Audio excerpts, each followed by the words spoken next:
Reyes fans in YouTube, it's Gabriel Reyes, and I am here to do my review of Kim Possible, A Sitch In Time, the movie. Alright you guys, just so you know, this is going to be a little bit of a spoiler for some of you guys who haven't seen A Sitch In Time yet, and if you haven't seen it yet, then what's wrong with you? So the whole premise of Kim Possible, A Sitch In Time is that it deals with time travel. And so, when the movie starts, you know, we have both Kim and Ron starting off their next year of high school, and then all of a sudden Ron's family is moving to, I think it was Norway? Yeah, Norway. Ron and his family end up moving him and Rufus, and of course it ends up splitting Kim and Ron because they've been together as friends for so long, and the fact that they go on missions so often that it really separates them so much about going on missions. But of course, within the upcoming missions that Kim ends up going on, Ron tries to get there as soon as he can. In one of the missions, Kim encounters Monkey Fist, Dr. Dragon, Shigo, and Duff Killigan because they're stealing a part of a monkey statue that's actually pretty much deals with time travel, and this is where we get to it. So throughout us trying to stop the villains from putting together this monkey statue, Kim ends up getting her other best friend, Monique, in order to help her stop the villains. So Monique is pretty much a stand-in for Ron at the moment. So they get to the next location and they try to stop the villains for getting the head of the monkey statue, and of course Ron tries to make it as soon as he can, but of course throughout the whole process of them trying to stop the villains, they end up taking the monkey head of the statue, and they end up losing on this mission. So then we get to the next part, in which they go to a temple, in which they trying to wait as soon as the sun sets, in which all the villains end up try to put the head on top of the other half of the monkey statue, so that way it can be activated. And of course, with Ron and Kim finally together and made it to the temple, like as soon as they did, they end up, you know, trying to stop the villains from doing it, but then at the last minute, the head ends up going onto the statue, then a portal opens, and then Dr. Dragon, Monkey Fist, Shigo, and Duff Killigan end up going through the portal, and Dr. Dragon ends up telling Kim that they'll see each other again in time. And thus, you know, for Kim and Ron, this was like their first failed mission, which really gets to them since they're so good at, you know, stopping the bad guys, but for this time they didn't.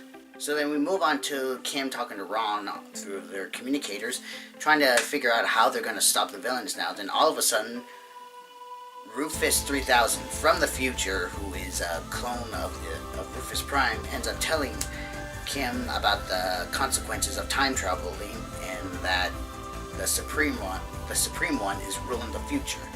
And of course, Rufus 3000 is telling Kim everything about what's happened to the future. And then in order for Kim to stop this whole time traveling of the Supreme One, he ends up giving Kim it's a time travel watch in order for her to travel through time in order to stop the Supreme One from rising. We go on next to see that the villains are actually in Kim Possible's past, in her kindergarten days, in which they're going to try to stop her from becoming, you know, the hero that she is, and that they're trying to do that at an early age. So of course Dr. Dragon makes a device that makes him, Monkey Fist, and Duff into little kids, so they can try to sabotage Kim as a little kid.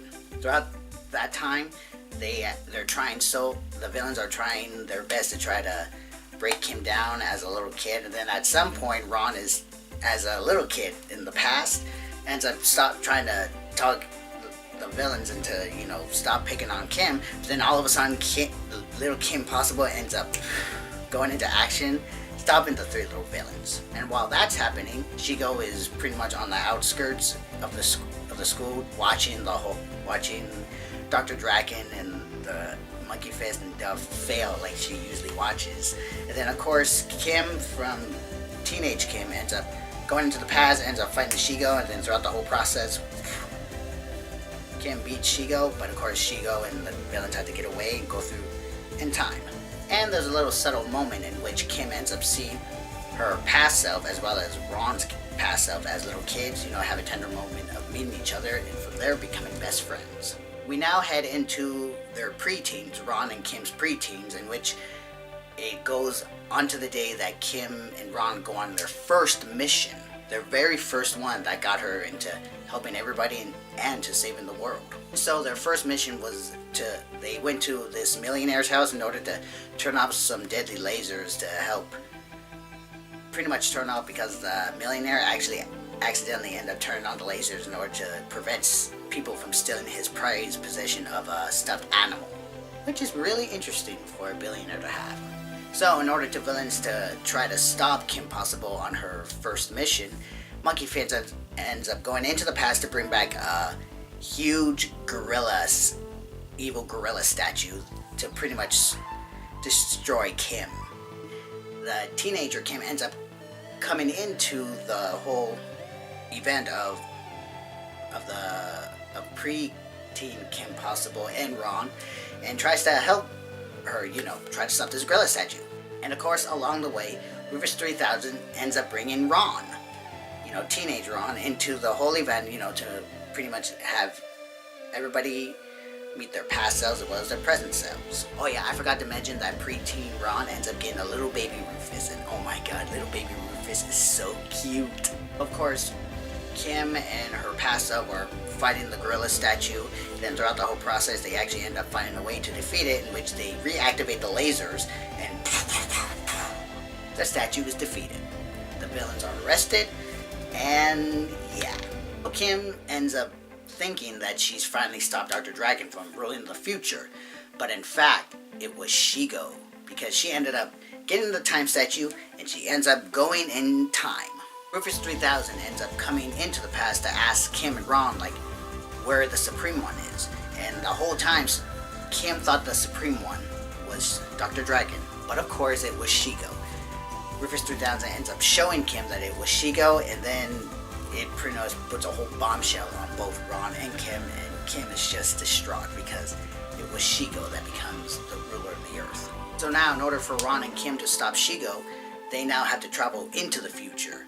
While they were out exploring, Middleton, they find it such a wasteland now. And even what was so heartbreaking was that Ron and Rufus end up seeing Bueno Nacho destroyed. And oh man, I think that's just a funny moment for those two, that they lost a great restaurant. They lost it. A good restaurant for them. And, Ron was going "You will pay, Shigo." I mean, you can tell, the seriousness in his voice for Bueno Nacho. And our heroes end up being captured by Shigo's robots, and they pretty much get brought into a detention center in which they're going to be brainwashed in order to worship the Supreme One. And of course, the person who is running the detention center is Bonnie, her future self, in which Bonnie is pretty much working for the Supreme One now. Really gets you thinking that Bonnie really didn't know who to follow at this point in time for herself. So Kim and Ron are almost about to get brainwashed, but then all of a sudden the Resistance comes in, and who is coming to save them? Jim and Tim Possible, who are already grown-ups, and they come in with an army of cloned, buffed up Rufuses.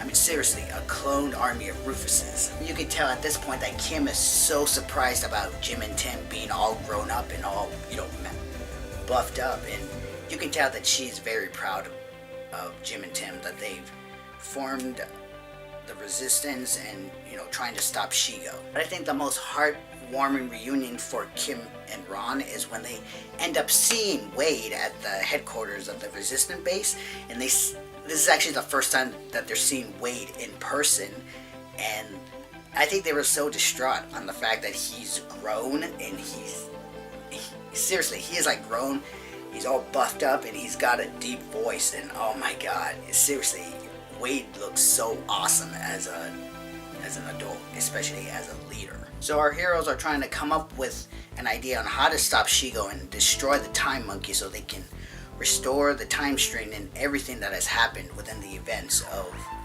everything that has happened. So what they decide is that they decide to go into the sewers in order to infiltrate the base. I also like to mention that Rufus 3000 ends up bringing little Rufus, who now they refer to as Rufus Prime, to tell the rest of the Rufus clones about what the meaning of life is. And his motto of the meaning of life is cheese. And the whole army of Rufus clones cheer for the meaning of life of cheese. So our heroes infiltrate the base, and they pretty much end up encountering Monkey Fist, Duff Killigan, who is now the world's most deadliest golfing cyborg. Oh my god, that title is like so long for Duff. The Rufus army ends up fighting Monkey Fist and his monkey ninjas, and Jim, Tim, and Wade end up fighting Duff.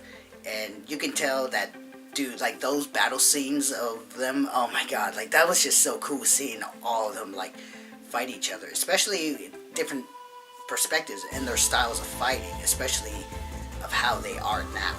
So Kim and Ron reach to the top of Shigo's tower, and they find the Time Monkey, and of course Shigo is there waiting, but then as soon as they're about to start the fight, she ends up getting Draken to fight Kim. And then Ron and Kim are surprised to see that Dr. Dragon is all buffed up with muscle, and it's like they both just freaked out. And of course Shigo ends up explaining that Dragon pretty much got that way through genetic manipulation. So what do you think about that? Genetic steroids. So Dr. Dragon and Kim end up fighting, and dude, like their fighting was so cool. Just seeing Dr. Dragon fight Kim in the level of like, you know, martial arts and all that, and his brute strength, like holy crap. Like I have to say, that's actually the best kind of fighting that Dr. Dragon has ever done throughout the series. I mean, honest to God, he fought like an animal. So Dr. Dragon and Shigo are close to defeating Kim. They put her to a strapped chair in order to extract her brain, but then all of a sudden someone ends up coming through the floor and saves Kim. And who is it? It is Monique, 20 years later, all grown up, and you can tell that she has worked out so hard. Like honest to God, like she has a, you know, she has her weapon. She's like all she's all grown up, you know, athletic, muscle, like the kind of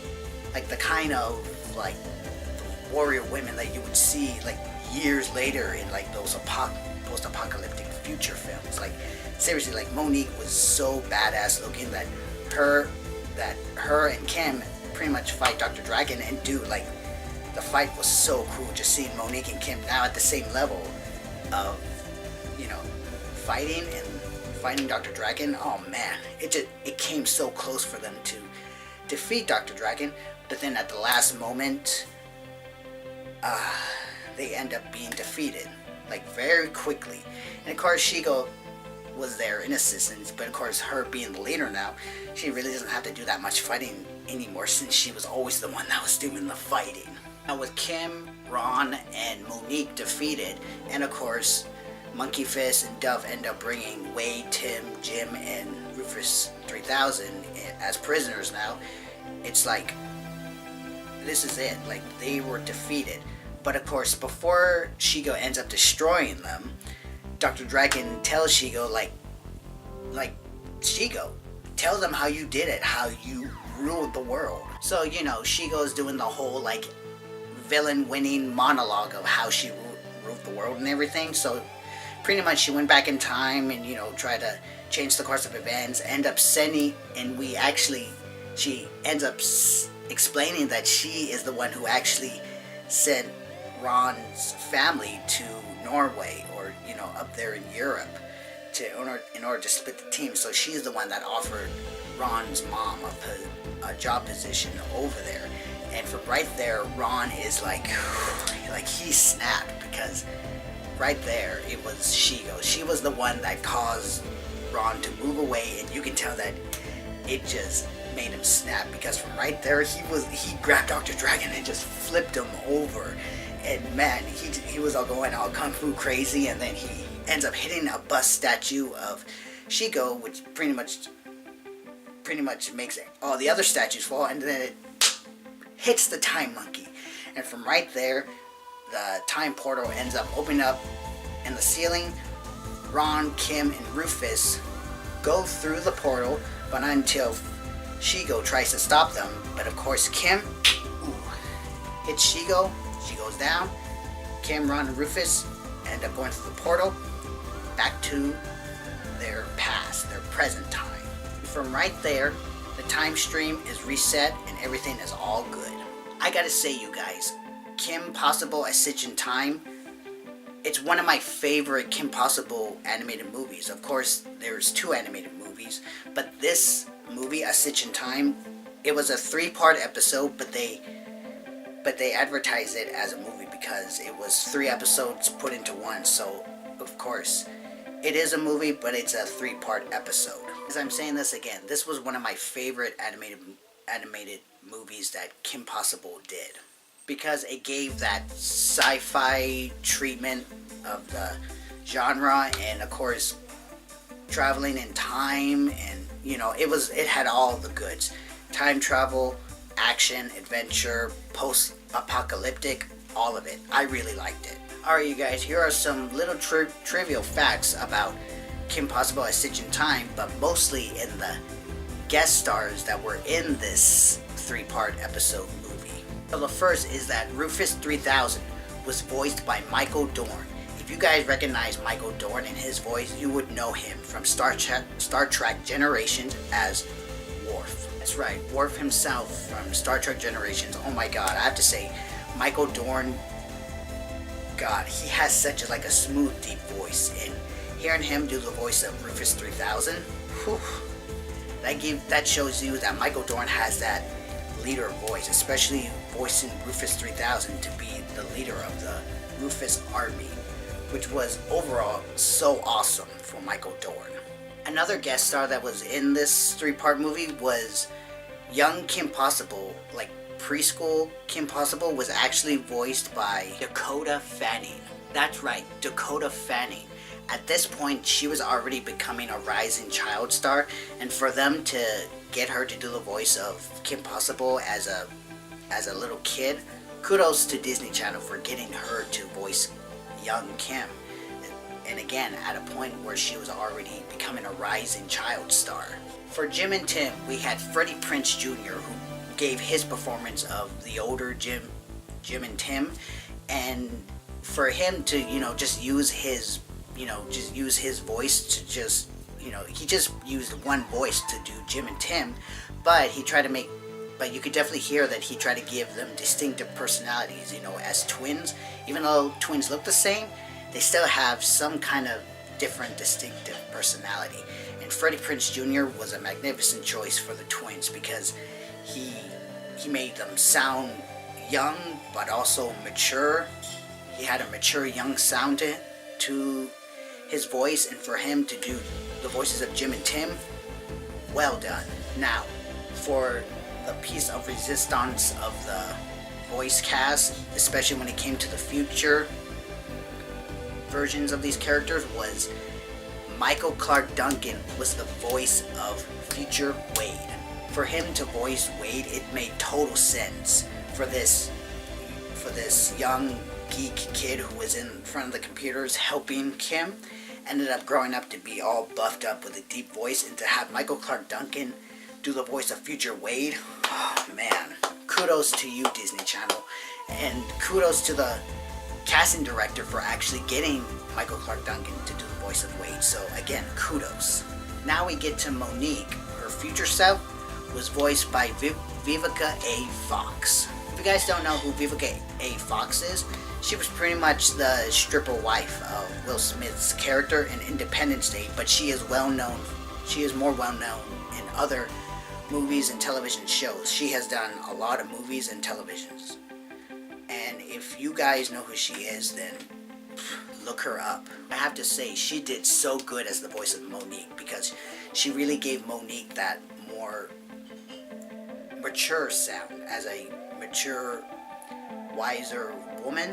And I gotta say, for Vivica A. Fox to do the voice of Monique, it really gave a perspective of how much Monique grew throughout those 20 years of training herself to fight Shigo, as well as helping out Kim. So Vivica A. Fox, a thumbs up for her doing the voice of Monique, future Monique, because because man, she killed it as Monique. So overall, I enjoyed this movie. It was the Kim Possible animated series' like first movie. It was a 3-part episode, as I've said before, but it was its first movie nonetheless, and I liked it so much.